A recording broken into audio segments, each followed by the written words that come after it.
This is a great shot where we see him through the window. Incredibly inventive. Oh, I think a lot of people don't know that this is Rod. This is Rod's voice. Rod did the voice for this. You know, accuse me of being... Best shot Max did. I was blown away by this shot. Because this is just green screen. We are standing right now. You know, on the bridge, you got the steps leading up out of the little pit. We're standing on the steps from the bridge, just pulled off in front of the green screen wall. And he turns it into this. It's incredible. It's amazing. I love this shot. I love watching this entire sequence.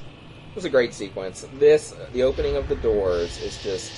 You know, you see his head through the window as he comes down. And I'm telling you, when I filmed it, he was just standing still. Max Rim is a god. We were all standing on the bridge steps, put in front of the the bridge steps green were in screen. front of the green screen, and you guys just stepped down on the steps, and it made it look like you were coming out of the shuttle. Brian McHugh had to get crazy with the lights. Yeah. So we could all remain lit at the same time, not casting incredible shadows against on the green screen, right?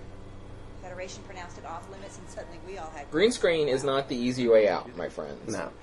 Okay, the one thing I learned about doing green screen is never have more than 2 or 3 people in a shot. Because when you see the whole group, you can see that things start blending together a little bit and it looks a little shady, you know. Now, smoke and blurring covers a multitude of sins, but, you know, if you look at the shot, you can see people's heads blend, and, you know, it was my first time. Most of it stays pretty clean. It was my first time. To take the Farragut back in time. My primary concern is whether or not it will operate once it's cut loose and towed into space. That's my thought too, but you might have to use your tractor beam to control the... Ron is just Ron. Mr. DeSalle? Well, sir. What can you say? He is this guy. He is this guy. Yeah. Except the real Ron touches you a lot. And I don't think DeSalle's as touchy as Ron is. Yeah, Void is a little huggy. Yeah, yeah. He's Canadian. That's nice. That explains it. Uh-oh. Well, a test would be a good idea, except there's trouble on the horizon, kids. Sure is. Megan was such a trooper. She was all pregnant and stuff, and we got to throw her around and beat That's her right. up. Megan, who plays Rand, was pregnant with Stellan at the time. Yeah. The line that Dr. John just said, it followed us. I remember talking to him about how I wanted him to do that, like what his motivation was going to be. And I wanted him to imagine that he had always thought, like the scientists, that the thing was mechanical. And upon hearing that it followed you, he realized they were real. They were creatures instead. So his reaction is like a realization that he was wrong.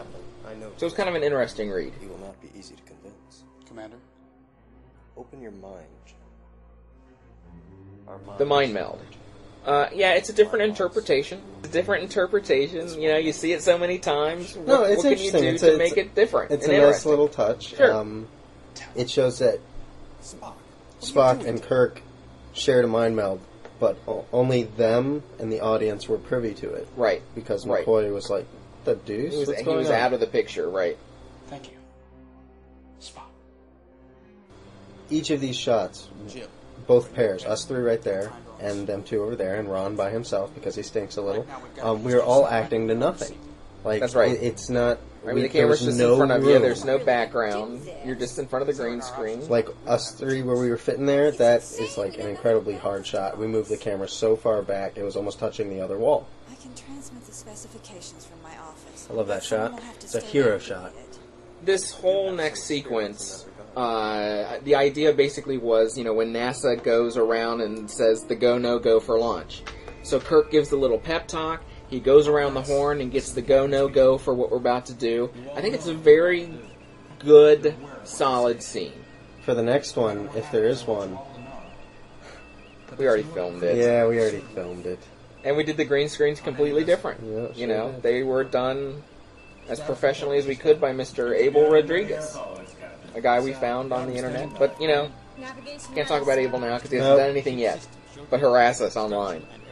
Quit harassing us, Abel. Julian Irons as Uhura deserves an episode all her own. I know. I've been None telling of you you this since need to episode be in 1. it. She just Hear that? she can Just do her own 100% episode. Julian. We would totally get picked up. She's amazing and totally underused. She puts up with way too much And of our hey, crap. one of the other stars of the show, the Helmscope.